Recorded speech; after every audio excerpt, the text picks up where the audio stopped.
Le transfert a été emmené par la fusion des deux entreprises.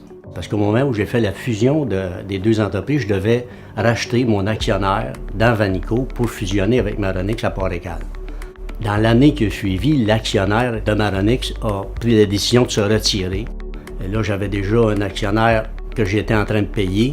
J'en avais un deuxième à payer, évidemment, il me fallait trouver du financement. Fait que là, j'ai consulté un avocat en droit commercial. À ma grande surprise, l'avocat en droit commercial me dit « Pourquoi tu ne crées pas une coopérative de travailleurs actionnaires?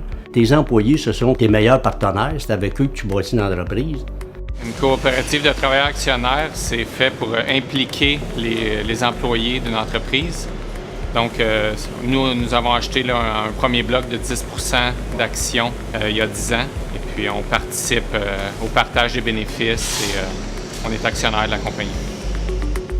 Il y a des scénarios que je n'avais pas évalués qui se sont présentés, puisqu'il y a eu des offres externes qui sont venues au moment où j'envisageais de me retirer. Mais quand vos enfants sont impliqués dans l'entreprise, on a moins le goût de vendre à l'externe puis de se retirer avec notre beau magot.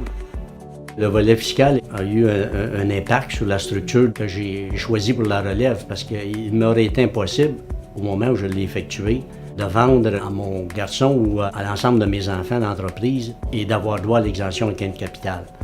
De ce point de vue-là, c'est pour ça que j'ai opté pour un management buyout. Ça avait l'avantage finalement de satisfaire, d'attacher des gens importants, indispensables à l'entreprise. Le transfert de l'organisation s'est fait sur une période, je vous dirais, environ 5 à 10 ans.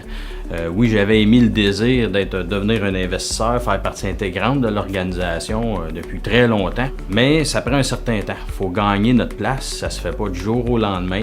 On tombe pas un directeur général parce qu'on est le fils à papa, ça c'est la pire des choses à faire. On est là parce qu'on mérite notre place, parce qu'on est prêt à s'investir.